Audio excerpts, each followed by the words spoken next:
안녕하세요. 저는 평범한 30대 여성이에요. 인생에 크게 모난 곳 없이 평탄하게 살아온 제가 이곳에 글을 쓰게 된 이유는 제 이혼만은 평탄함과는 거리가 멀었거든요. 제가 당한 일이 너무 화나고 열받는 데다가 남편과 시모의 어이없는 행각에 글을 쓰지 않고는 안 되겠더라고요. 누구든지 이 일을 알아주셨으면 하는 마음이었거든요. 저는 앞서 말했듯 세상에서 가장 평범한 사람일 거예요. 2년의 교제 기간 끝에 30대 초반의 나이로 결혼에 꼴이 난 흔하디 흔한 여자. 결혼 후에도 남편과 맞벌이를 유지하면서 집안일과 직장을 유지하고 있었죠. 남편과 비슷한 정도로 벌고 있다는 것만은 좀 다를지도 모르죠. 보통 남자들이 여자보다 더 잘 버는 경향이 많잖아요. 남녀 차별이 아니라 실제로 저희 업종에서는 여자보다는 남자가 돈을 더 많이 받고 있기도 하고요. 남자가 승진이나 경쟁에 좀 더 가깝다고 해야 하나? 그런 면이 있으니 어쩔 수 없는 결과라고 봐야 하죠. 그런데 이 부분에 대해서는 확실히 하고 넘어가야 되는 점이 있는데 제가 잘 버는 게 아니에요. 저는 평균이고요. 남편이 생각보다 못 버는 거죠. 남편에게는 승진이나 경쟁을 통한 지위 상승의 욕구가 전혀 없거든요. 뭐라고 해야 할까요? 그런 경쟁보다는 평화로운 분위기가 더 좋다고 본인은 말하곤 하는데 그런 것 치고는 돈 쓰는 건 좋아하거든요. 저는 돈을 많이 벌고자 하는 욕구는 하고 싶은 걸 하기 위해서라고 생각하는 사람이라 남편의 그런 이중적인 태도는 결혼 초에도 이해가 되지 않았어요. 조금만 더 노력하면 될 것 같은 사람인데 노력은 고사하고 시작조차 하지 않으려는 모습을 보며 그냥 이 사람 성격인가 보다 싶었는데 이혼할 때가 되어서야 알게 됐죠. 그 사람의 나쁜 습성이라는 걸요. 그 습성 때문에 저는 남편에 대한 정이 다 떨어져서 이혼을 하게 된 거예요. 사실 남편뿐만은 아니죠. 제가 이혼하게 된 이유 중에 또 하나는 시모였으니까요. 시모는 나쁜 의미로 연락에 목숨을 거는 타입이었거든요. 매일 연락해서 안부 인사를 묻는 느낌이 아니라 매일 연락하면 끊임없이 잔소리를 하는 사람이 시모였어요. 통화의 시작부터 끝까지 시모의 말에는 가시뿐이었거든요. 그런 시모와 남편 사이에서 제가 4년의 결혼 생활을 유지할 수 있었던 건 시댁의 유일한 정상인 시부 덕분이었죠. 제게는 잘해주었지만 시모에게는 유독 엄격한 면이 있으셨어요. 시부가 보는 앞에서 시모가 저를 혼내면 시부가 시모를 혼내곤 했기 때문에 시모는 절대로 시부가 있는 곳에서 저를 혼내지 않았어요.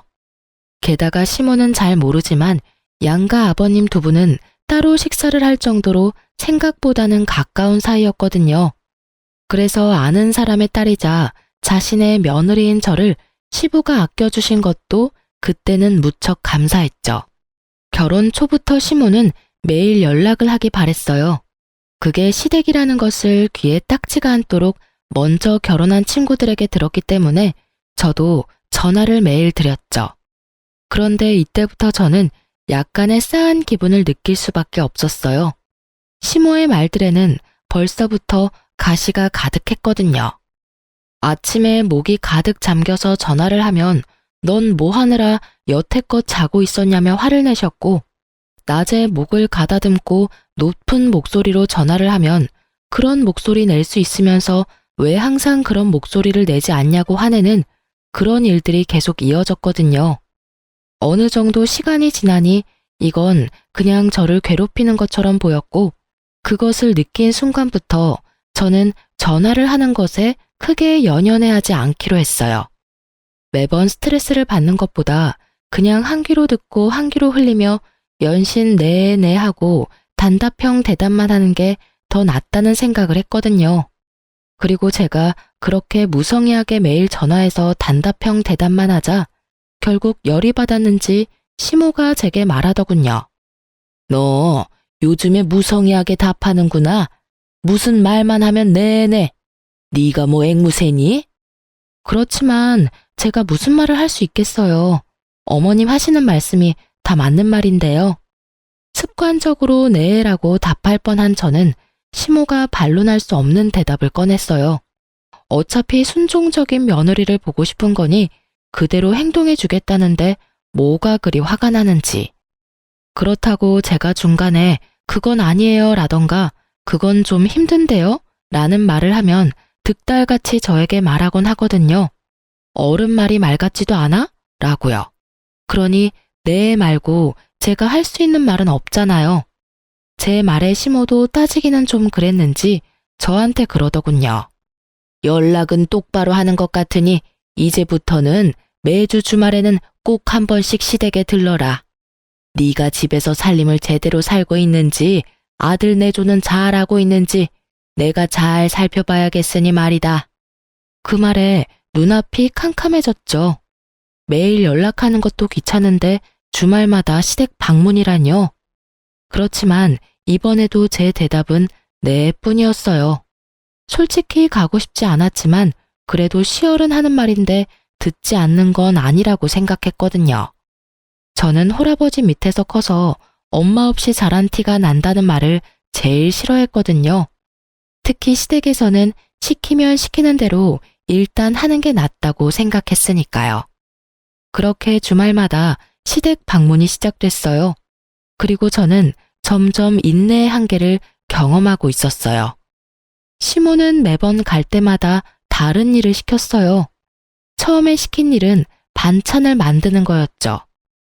나물 3가지에 메인 고기 요리 하나, 생선 요리 하나, 마른 반찬 2가지.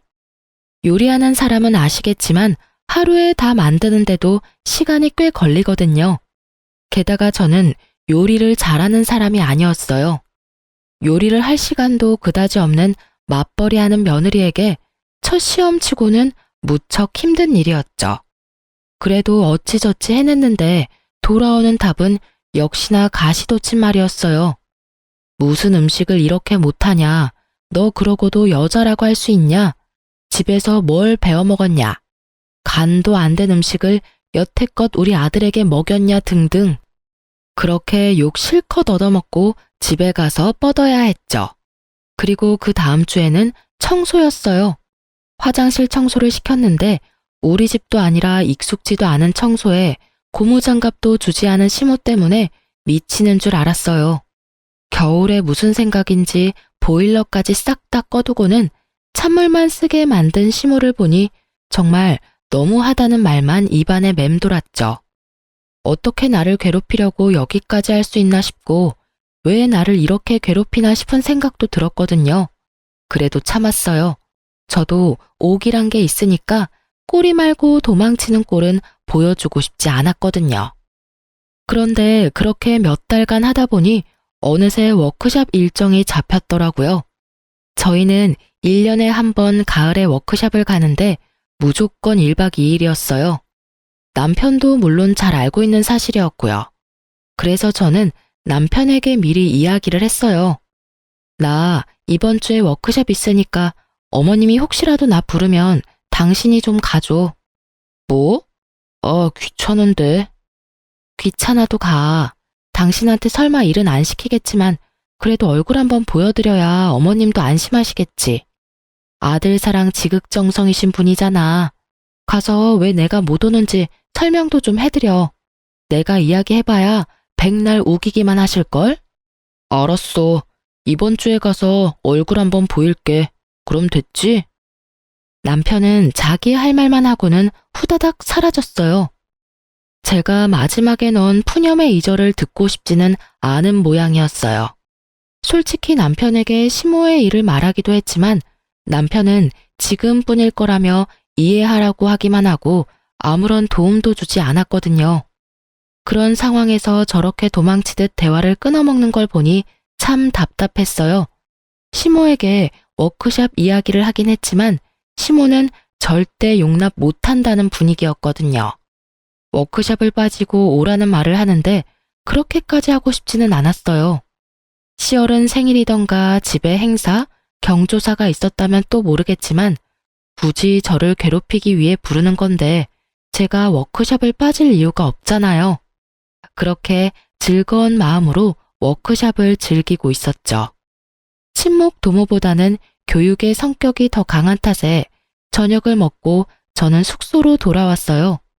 친목을 하려는 사람들은 그 뒷시간을 이용하겠지만 저는 그럴 바에는 한숨이라도 더 자고 싶었거든요. 그런데 저녁 7시 반쯤 전화가 오더군요. 시모였어요. 네, 여보세요? 야, 너는 시어머니 말이 말 같지도 않니? 어디서 뭘 하고 자빠졌길래 코빼기도 보이질 않아? 어머님, 저번에 제가 회사에서 일이 있어서 못 간다고 미리 말씀드렸잖아요. 그 사람한테 가보라고 했는데 안 온 거예요? 회사? 너 지금 일한다고 유세 떨어? 일하는 게 대수야? 네가 뭔데 내 말 이따위로 무시하고 지랄이야? 어머님, 진정하세요. 제가 무시한 게 아니라 미리 말씀을 드렸잖아요. 회사에서 일이 있다고. 니깎게 돈 몇 푼 번다고 그렇게 당당하게 매번 회사 거려? 집안일도 제대로 못하고 남편 내조는 더 못하는 주제에. 그래, 돈 번다고 너도 가장 노릇한다고 말하고 싶디? 주제 파악을 해야지. 결혼을 했으면 결혼한 여자답게 조신하고 어른 공경할 줄 아는 며느리가 돼야지. 시어머니 말을 개똥으로도 안 들어. 아주 처음부터 마음에 안 들었어. 그깟 돈 몇 푼 번다고 네가 우리 집을 무시하냐 이 말이야. 그 소리를 듣는데 어질어질 하더군요.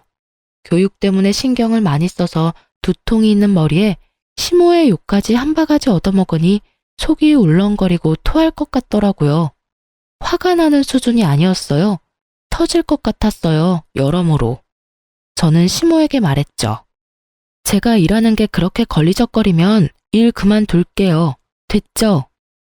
저는 정확하게 이렇게 말하고 전화를 녹음한 뒤 뚝 끊어버렸어요. 스토커가 전화하듯 몇 번을 전화하는 시모 연락을 무시하고 저는 남편에게 전화했어요. 무슨 일이야? 당신 왜 시댁 안 갔어? 오늘이었네. 미안, 잊어버렸어.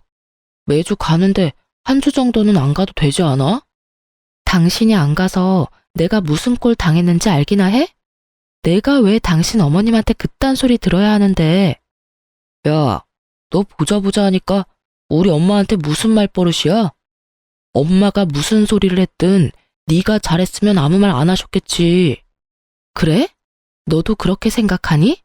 내가 그깟 몇 푼 벌려고 일하면서 유세나 떤다고? 엄마가 그런 말을 했어?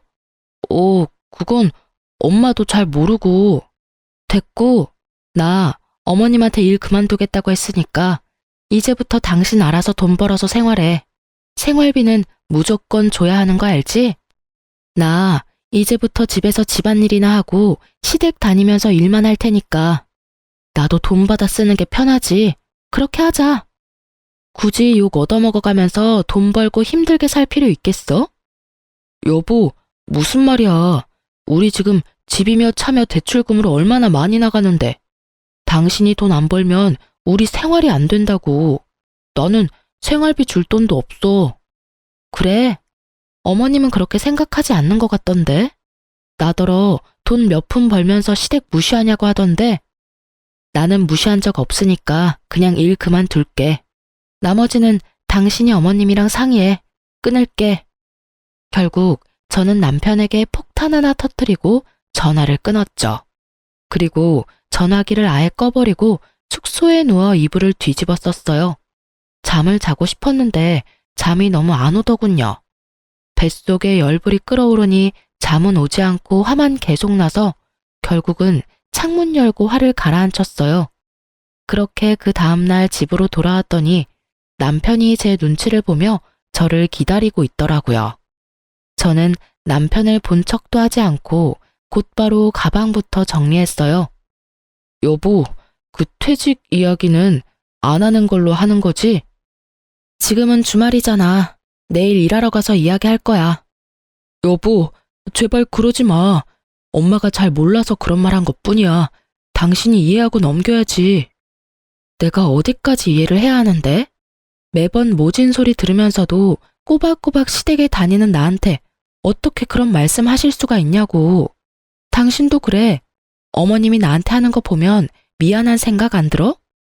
그렇게 소리치는데 시모에게 전화가 왔더군요. 저는 스피커폰으로 전화를 받았죠. 너 어제 안 왔으니 오늘이라도 와. 이번에도 워크숍인지 뭔지 때문에 못 온다고 하면 다리 몽둥이를 분질러 버릴 테니까 알아서 하고. 엄마, 그만 좀 하세요. 왜 사람을 이렇게 못 살게 굴어요? 이 사람 일하느라 못 가요. 제가 답할 틈도 없이 남편이 먼저 저를 옹호하고 나서더군요. 제가 일을 그만두는 게 무섭긴 했나 봐요. 예, 너 무슨 소리를 그렇게 해? 내가 괴롭히려고 오라고 그러니? 아직 준비도 안 된 애가 시집 왔으니 내가 알아서 단련을 시켜주려고. 단련은 무슨 단련이에요? 제가 잘 살고 있으면 되는 일이죠. 그리고 지금 와이프 일 그만두면 안 돼요. 요즘에 홀벌이로 먹고 살 수 있는 줄 아세요? 일하느라 힘드니 앞으로는 이 사람 매주 불러내지 마세요. 남편의 말에 시모가 어이가 없다는 듯 말했죠. 야, 너 무슨 말을 그렇게 해? 내가 지금 누구 때문에 이런 말 하는 건데. 네가 며느리 휘어잡지를 못하니 내가 해주는 거 아니냐? 됐어요.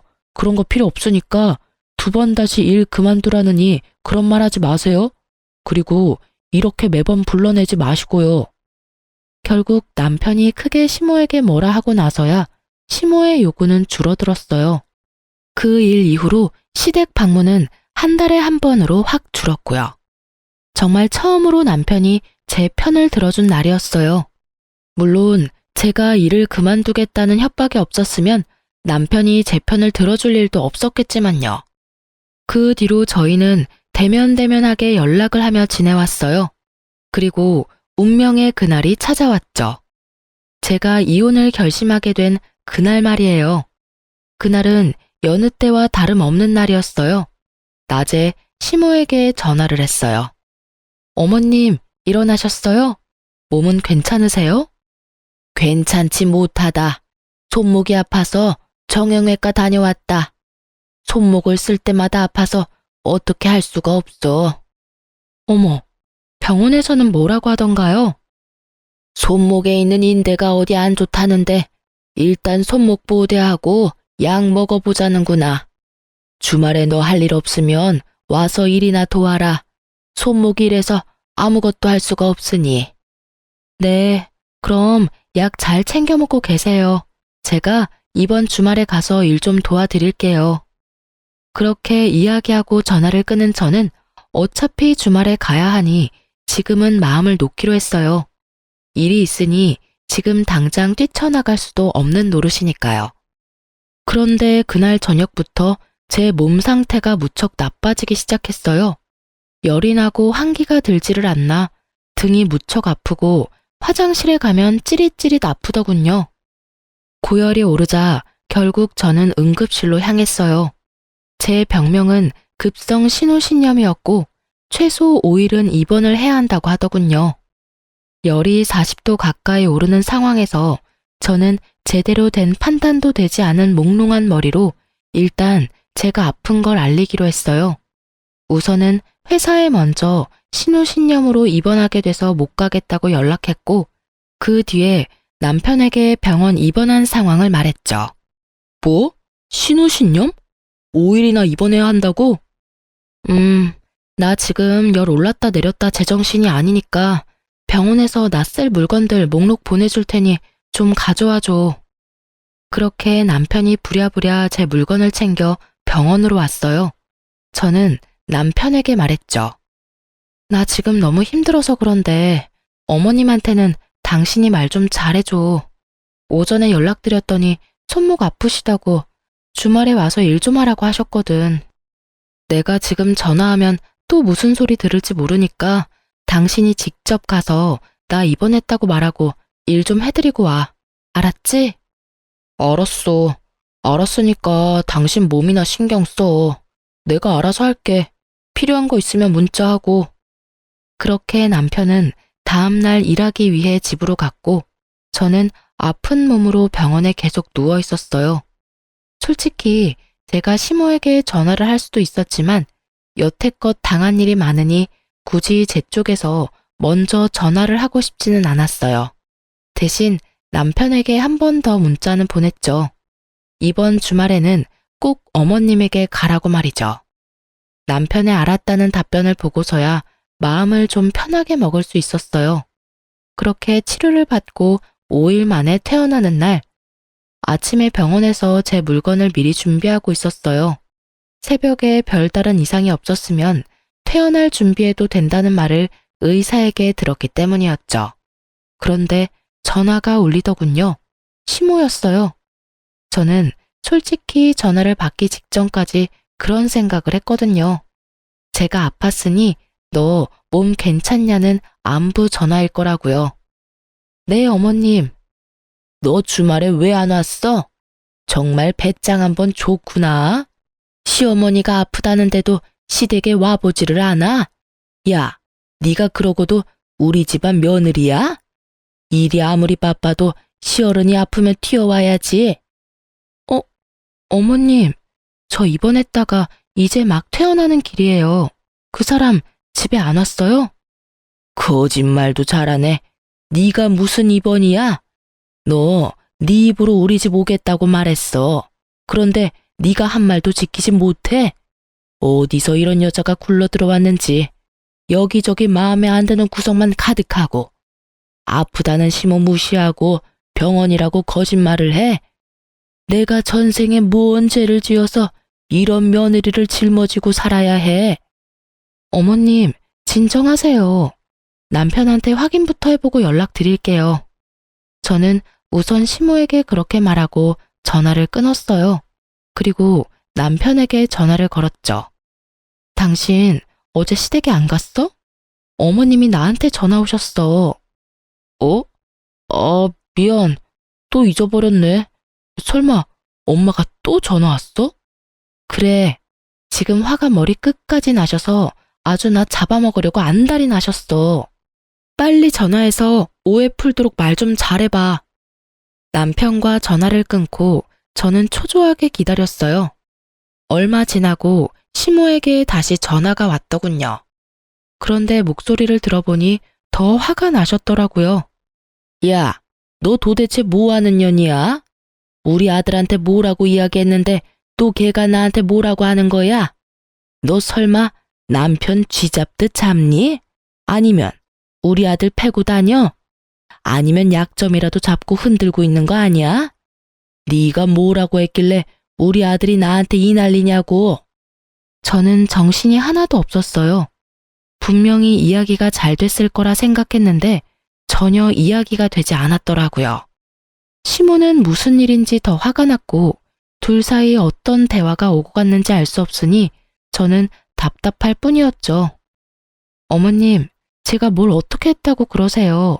저는 그냥 남편에게 오해를 빨리 풀어달라고 한 것밖에 없어요. 오해? 싸가지 없는 년을 봤나? 네가 온다고 했으면 와야지. 안 온 건 누가 봐도 네 잘못 아니냐? 오기 싫어서 남편 보내려고 한 거 잘 들었다. 너 그렇게 시댁이 싫으면 그냥 이혼해. 왜 살아? 나 꼴 보기 싫다고 시위하나 본데 나도 너 꼴 보기 싫어. 너 때문에 우리 집안 분위기도 망쳤고 우리 아들도 네가 망치고 있잖아. 살면서 나한테 소리 한 번 지른 적 없는 착한 아들이 네 말 한마디에 꿈뻑 죽어서는 아주 이 엄마를 잡는다고. 네가 문제야. 다 네 탓이야. 네가 책임져야지 누구한테 지금 오해다 아니다 난리냐고. 어머님, 제가 아파서 입원 중이라고 말씀드렸잖아요. 입원 확인서 진단서 있으니까 보고 말씀하세요. 솔직히 저도 이런 말 듣는 거 기분 나쁘고 화나거든요. 어떻게 며느리한테 그런 말씀을 할 수가 있으세요? 아파서 입원했다 퇴원한 며느리한테. 몸조리 잘했냐는 말 들을 줄 알았는데 다짜고짜 전화해서 왜 안 왔냐고요? 열이 40도까지 올라갔다 내려갔다 해서 못 갔어요. 그리고 남편한테 가달라고 미리 이야기했고요. 가지 않은 건 남편 탓이지 제 탓이 아니잖아요. 입만 살아서는 그것도 변명이라고 해? 네 병이 뭔 병인지 알겠다. 그거 꾀병이야. 별거 아닌 병으로 입원까지 할 정도로 우리 집에 오기 싫었던 거 하나는 확실히 알겠어. 네가 우리를 그런 식으로 생각한다면 우리도 너를 그렇게 생각하기로 하마. 앞으로 너랑 대화할 일 없을 거다. 아들한테도 너랑 이혼하라고 말할 거야. 시모는 그렇게 이야기하고는 탁 끊어버리더군요. 열받은 저는 그 자리에서 바로 남편에게 전화했어요. 당신 도대체 어머님한테 무슨 소리 한 거야? 어머님이 왜 저렇게 나한테 난리시냐고. 내가 무슨 말까지 들었는지 알아? 왜 가만히 있는 나한테 그래. 나는 내가 가기로 했는데 못 갔다고 이야기했어. 더 이상 내가 무슨 말을 해? 내가 아팠다고는 이야기했어? 왜 내가 아픈 걸 꾀병이라고 이야기하시냐고. 이상하잖아. 당신 몸 안 좋다고 말했어. 어머니가 그러는 거 하루 이틀 일도 아니고 당신이 좀 이해하고 넘어가면 안 되냐? 매번 이게 뭐야. 중간에서 고생하는 내 생각하지도 않지. 매번 나한테 이야기하라고 하고 나도 그거 하기 싫어. 두 사람 일은 둘이서 해결하라고. 그래. 당신은 중간에서 아무것도 모르고 나랑 어머님 둘이서 열받아서 지금 이러고 있다는 거지? 알면 묻지 마. 두 사람이 알아서 풀어. 나는 이제 더 이상 두 사람 사이에 끼지 않을 테니까.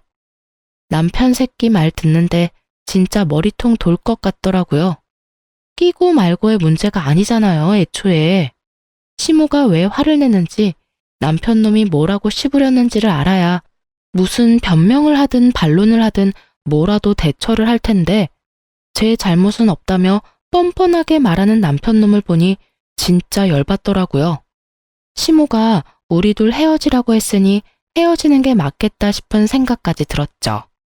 저런 소리 들으려고 악착같이 결혼 생활 유지하면 남는 게 뭐가 있겠나 싶었죠.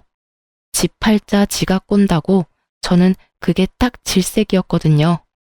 그런데 그냥 이혼하는 거 너무 화나잖아요. 누구 좋으라고 그냥 이혼을 해줘요? 이혼해주면 남편 놈은 둘째치고 시모는 얼마나 속이 시원하겠어요. 눈엣 가시 같은 며느리년 치웠다고요. 그리고 시모도 제게 모진 소리 퍼부은 것처럼 누군가에게는 모진 소리 듣도록 해줘야 동등한 거잖아요.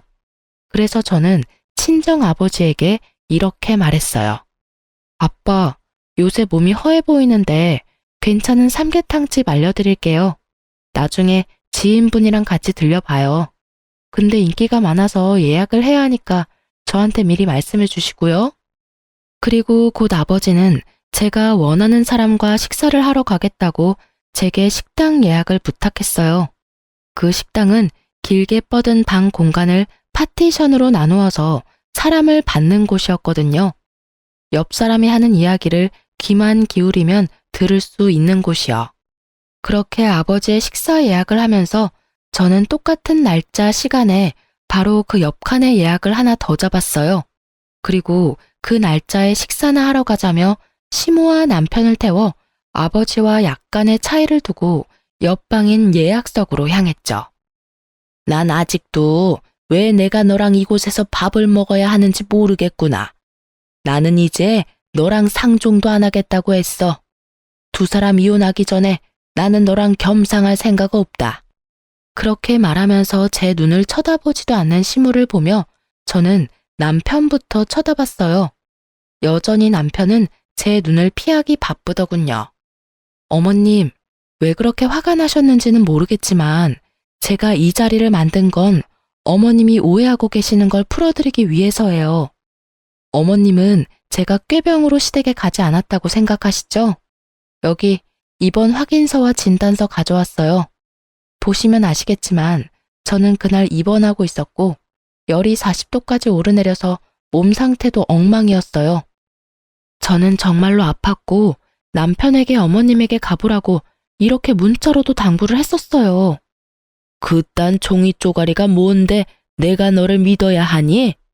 대충 음식 좀 데려와서 밥 먹이고 없던 일로 하고 싶은 모양인데 나는 그럴 생각 추호도 없어. 그러니까 이렇게 쓸데없는 짓 그만하고 두 사람 이혼할 생각부터 하는 게 어떠니? 이래서 내가 처음에 너 들이기 싫다고 그렇게 말했어. 엄마 없이 커서 뭘 배웠겠냐고. 이거 봐라. 내 말이 맞았지? 배운 게 없으니 시어른 말을 귀한 줄 모르고 귓등으로 듣지. 말도 안 듣고 잘하는 게 있기를 하니? 인물이 예쁘기를 하니? 그렇다고 내 아들한테 잘하는 것도 아니고 못하는 것밖에 없는 애를 왜 내 며느리로 받아들여야 해? 아무리 숨겨도 애미 없는 건 티가 나. 그래서 며느리로 받아들일 생각도 없었는데 이게 뭐니? 내 아들 인생에 오점만 만들어서는. 정말로 이때는 복수고 뭐고 그냥 시모 머리끄댕이를 쥐어뜯고 싶더라고요. 지금은 돌아가신 저희 친정어머니까지 모욕하는 시모가 진짜 사람이 맞나 싶었거든요. 제가 화내기 전에 파티션이 확 젖혀졌죠. 거기에서 나타난 건 저희 친정아버지와 시부였어요. 두 분의 얼굴은 심상치 않았죠. 잔뜩 정색한 아버지와 상기된 채 분노로 가득 찬 시부. 맞아요. 제가 일부러 두 분이 들으시도록 이렇게 만들었어요. 시모는 시부가 있는 곳에서는 절대로 제게 못된 말을 하지 않았어요. 아예 말을 걸지를 않았죠. 그래서 시부는 이런 상황을 전혀 모르고 있었어요. 이혼하기 전에 시부가 시모가 어떤 사람인지 아셔야 할 것 같았거든요. 이 여편 내가 지금 뭐 하는 거야? 당신 정신이 나갔어? 내가 들은 말이 도대체 다 뭐냐고? 이혼? 당신이 대간절 뭔데 며느리한테 이혼을 하라 말아야. 그리고 넌 네 마누라가 이렇게 당하고 있는데 옆에서 지켜줄 생각은 하지도 않고 그냥 듣고 있어? 둘이서 한 사람한테 도대체 뭐 하는 짓이냐고? 시부의 노한 목소리에 시모가 깜짝 놀라서는 얼굴이 하얗게 질리더군요. 게다가 남편도 마찬가지였고요. 여보, 당신이 어째서 여기에... 그리고 사돈... 내 말에 대답이나 해. 당신은 나이를 대체 어디로 먹은 거야? 어떻게 며느리한테 그런 모욕적인 말을 퍼부어? 당신은 나랑 결혼할 때 완벽해서 결혼했어? 당신이야말로 매번 우리 어머니한테 혼났지. 왜? 당신이 시어머니한테 혼나면서 컸으니 며느리한테도 그리 구박하고 싶었어? 어른이 됐으면 그 마음을 좀 넉넉히 쓰라고 내가 몇 번이나 말했어. 좁쌀 같은 마음가짐으로 사람을 대하지 말라고 내가 몇 번을 말해. 게다가 이혼 이야기는 대체 왜 꺼냈어? 나는 억울해요. 내가 손목이 아파서 집에 오라고 했는데 오지 않은 건 며느리라고요. 며느리 편 들고 싶으면 뭐라도 알고 하던지 왜 나한테만 그래요? 그래? 여기 지금 며느리가 가져온 서류만 봐도 며느리가 얼마나 아팠는지 눈에 훤히 보이는데 당신은 이것도 못 믿겠다고? 그러면 네가 말해봐라. 넌 며느리가 가라고 했는데 네 어미한테 왜 안 왔냐? 시부가 이번에는 남편에게 물었어요. 그게 저도 잊어버렸고 솔직히 별거 아니라고 생각해서. 그래서 너희 엄마한테 며느리 아프다고 이야기는 했어? 입원할 정도로 심각하다고? 그런 말은 안 하고 그냥 아프다고만 했어요. 그치만 제 탓은 아니죠. 솔직히 저도 억울하죠. 엄마한테도 와이프가 하란 대로 했고 엄마가 열받은 것까지 제가 어떻게 다 책임을 져요? 그래서 너는 아무 잘못 없다 이 말이냐? 잊어버린 건 잘못 아니고 다른 사람 아픈 것도 아니고 네 엄마 아프다는데 왜 너는 잊어버리고 며느리가 가야 해? 며느리가 못 가는 상황이면 너라도 가야지 이 불효자식아. 며느리한테 네 엄마 다 맡겨놓으니 좋더냐? 응? 아버지, 그런 거 아니에요. 왜 제가 일부러 그랬다고 그래요? 이번 일도 엄마가 열받아서 지금 이러는 건데. 이서방, 됐네. 더 이상 변명 안 해도 되네. 자네 어머니가 원하는 대로 두 사람 이혼해. 나도 귀한 내 딸 이런 취급 당해가면서 결혼 생활 유지하라고 할 생각 없어. 그런데 이혼하면 자네랑 나 사이에는 해결해야 할 일이 먼저 있지. 그렇지 않은가? 아빠, 그게 무슨 소리예요? 두 사람이 해결할 일이 뭔데요? 그래, 다들 모여 있으니 내가 물어보마. 너 카드빚 5천 정도 있었던 적 있었니? 카드빚이요? 반문하며 저도 모르게 남편을 바라보았는데 남편이 제 눈을 피하며 안절부절 못하고 있더라고요. 너 결혼한 지 1년 정도 됐을 때 이서방이 찾아와서 그러더라. 네가 사치가 너무 심해서 카드빚을 져서 생활이 안 되고 있다고 말이다. 말도 못하고 끙끙 앓는 게 불쌍해서 자기가 말하러 왔다고 했지. 그러면서 5천만 원 빌려달라고 했거든. 네 명의 카드빚 갚는다는 말로. 이게 다 무슨 소리야? 당신 우리 아빠한테 돈 빌렸어? 여보, 그때는 돈이 좀 필요해서. 당사자들이 눈앞에 있으니 거짓말도 못하게 된 남편은 우물쭈물 말하더군요. 제 이름 팔아 친정아버지에게 돈까지 빌려간 남편 놈을 보며 저는 한숨부터 쉬었어요. 이혼하면 그 돈부터 당장 갚게. 오래 걸릴수록 이자 붙을 거고 나는 법정이자 다 받을 거니까 그렇게 알고 있으면 될 걸세. 장인어른, 이렇게 갑자기 돈을 갚으라고 하시면 저는 이 사람이랑 헤어질 생각 없어요. 여보, 당신도 그렇지. 우리 헤어지고 그러는 거 아니잖아. 그만. 자네 어머니가 이미 헤어지라고 말씀하셨자는가? 나도 그 말에 찬성이네. 죽은 우리 와이프까지 들먹이면서 싫다고 말하는 집에 니한 딸 1초도 두고 싶지 않아. 결혼시키기 전에 내 딸은 이런 식으로 생각했다는 걸 알았다면 나는 절대로 이 결혼 허락하지 않았을 거야. 나는 사위인 자네도 자네 어머니도 용서할 생각 없어. 그러니까 이혼해. 결국 아버지의 분노가 폭발하면서 분위기는 완전 싸해졌죠. 이 분위기에서 가장 당당한 건 시모였어요. 잘 됐네요. 우리도 그쪽 집안이랑 엮일 생각 없었어요. 그딴 돈 5천만 원? 아들 신혼집 팔면 바로 마련할 수 있는 거 아시죠? 아유, 이제야 속이 시원하네. 이 정도로 깨끗하게 헤어져 준다니 우리도 깨끗하게 돈 돌려드리면 되죠? 엄마, 제발 그만 좀 해. 나 와이프랑 이혼 안 할 거라고. 대체 왜 혼자서 이 난린데? 뭘 알고나 지금 말하는 거야? 엄마는 아무것도 모르고 있다고. 내가 뭘 몰라? 인서가, 넌 잠자코 엄마 하자는 대로 해. 신혼집도 너 혼자 다 마련했으니 상관없지 않니? 신혼집을 왜 남편이 혼자 마련해요? 저랑 둘이서 반반 부담했는데요. 제 말에 시모가 처음으로 당황한 표정을 하더군요. 시모는 우리 신혼집을 남편이 다 샀다고 생각하는 모양이더군요. 하지만 저는 이미 집 살 때 반을 부담했거든요. 당신 대단하네? 이것도 거짓말했어? 도대체 거짓말 안 한 게 뭐야? 나 아프다는 것도 제대로 말 안 하고 아버지한테 거짓말로 돈 빌리고 어머님한테도 내가 집 살 때 돈 보탠 거 이야기도 안 했어? 그러니 어머니가 날 무시했겠지. 돈도 없는 집 딸년 데리고 왔다고. 그치? 그걸 당신은 열심히 이용해서 나 욕먹이고, 어? 제 말에 남편이 제게 간절하게 말하더라고요. 여보, 내가 다 잘못했어. 내가 솔직히 엄마한테 혼날까봐 거짓말 살짝 한 거 있기는 해. 그치만 그때 잠깐 아주 조금만 그랬던 거고 이제는 다들 진실을 알았잖아.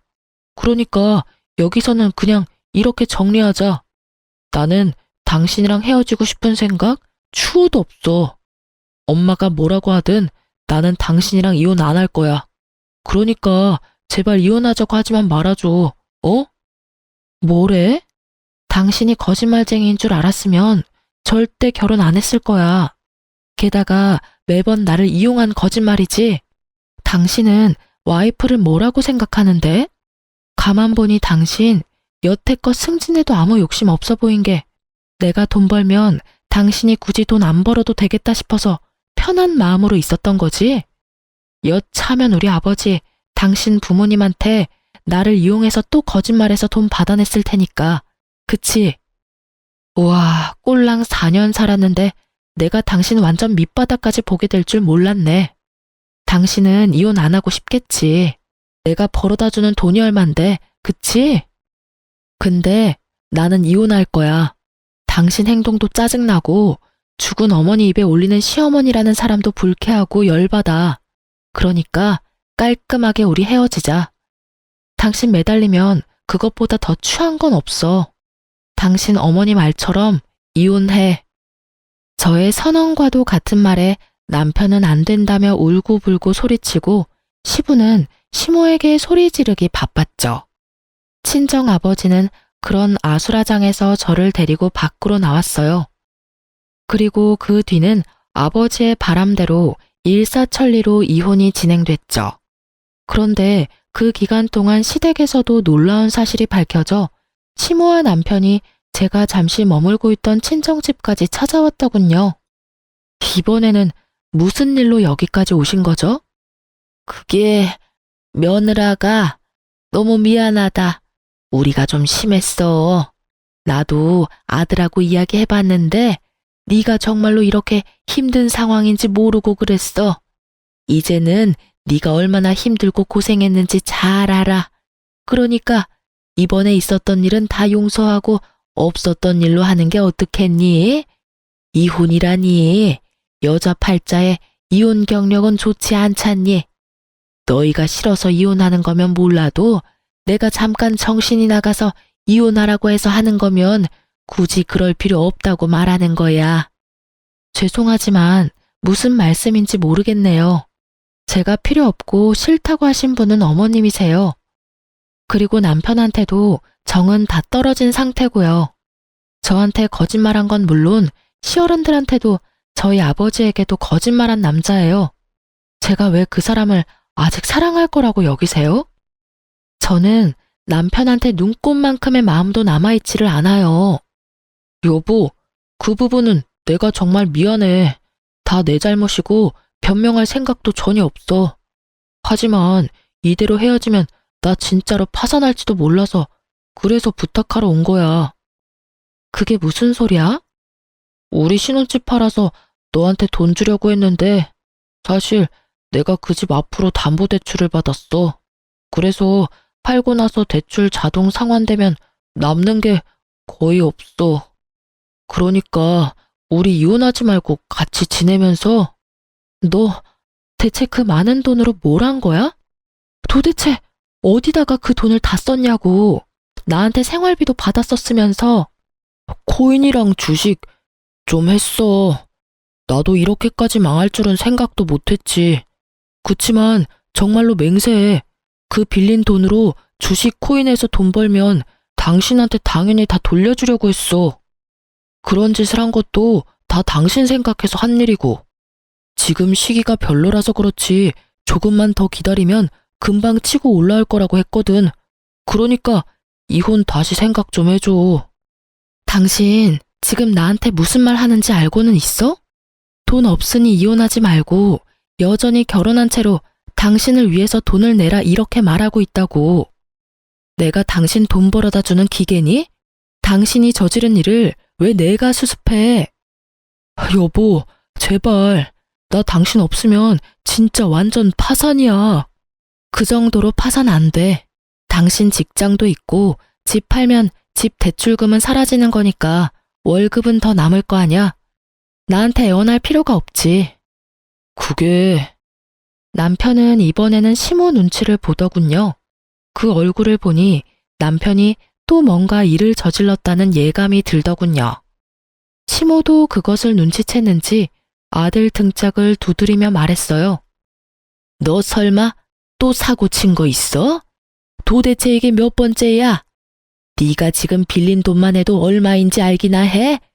네가 이 정도로 빚더미 위에 앉은 걸 알았으면 죽어도 너랑 며느리 이혼 못하게 막았을 거야.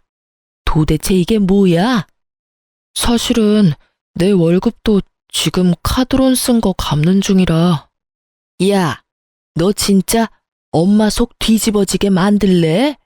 나는 지금 너 때문에 너희 아빠한테 이혼당하게 생겼어. 며느리 다시 데리고 오는 거 아니면 네 아버지가 나를 내쫓겠단다. 시모가 저를 찾아온 이유가 명확하더군요. 시부가 시모에게 으름장을 놨더라고요. 예, 사람 하나, 아니, 둘 살리는 셈 치고 다시 돌아와 주렴. 제발 부탁이다. 두 번 다시 이번과 같은 일은 없을 거라고 맹세하마. 어? 죄송해요. 이렇게 못생기고 일 못하고 버릇없는 며느리 어머님도 필요 없으실 거예요. 그리고 저도 저렇게 사고 뭉친 남편 필요 없고요. 그러니까 그냥 돌아가세요. 저는 해줄 수 있는 게 없어요. 저의 단호한 말에 시모와 남편은 결국 본전도 못 찾고 돌아갔죠. 나중에 이야기 들었더니 시모는 이혼 위기로 시부의 눈치만 보며 살고 전 남편은 시댁에서 투잡 뛰며 밤낮 없이 일한다고 하더라고요. 저와 아버지가 받아야 할 돈은 시부가 내주셨고 내주신 금액을 다 갚지 못하면 상속도 없을 거라는 말에 열심히 시부에게 돈 갚고 있는 중이더군요. 괜히 얌전히 잘 있는 사람 건드려서 긁어부스럼 만든 시댁을 보니 속이 시원했어요. 자기 욕심을 위해 마누라 이름으로 거짓말이나 일삼는 전남편 놈이나 며느리 아픈데도 시댁에 불러들여 일 시켜 먹으려고 했던 시모나 똑같은 사람들이더라고요. 두 사람 이야기 들으니 어떠신가요? 제가 참고 살았으면 제 팔자 제가 꼰 사람 됐겠죠? 저는 지금도 이혼을 한 게 천만 다행이라고 생각해요. 글을 쓰다 보니 한정없이 길어지네요. 여러분, 아니다 싶을 때는 빠져나와야 해요. 잘못하면 빚 지옥에서 허덕이게 될지도 모르거든요. 긴 글 읽어주셔서 감사합니다.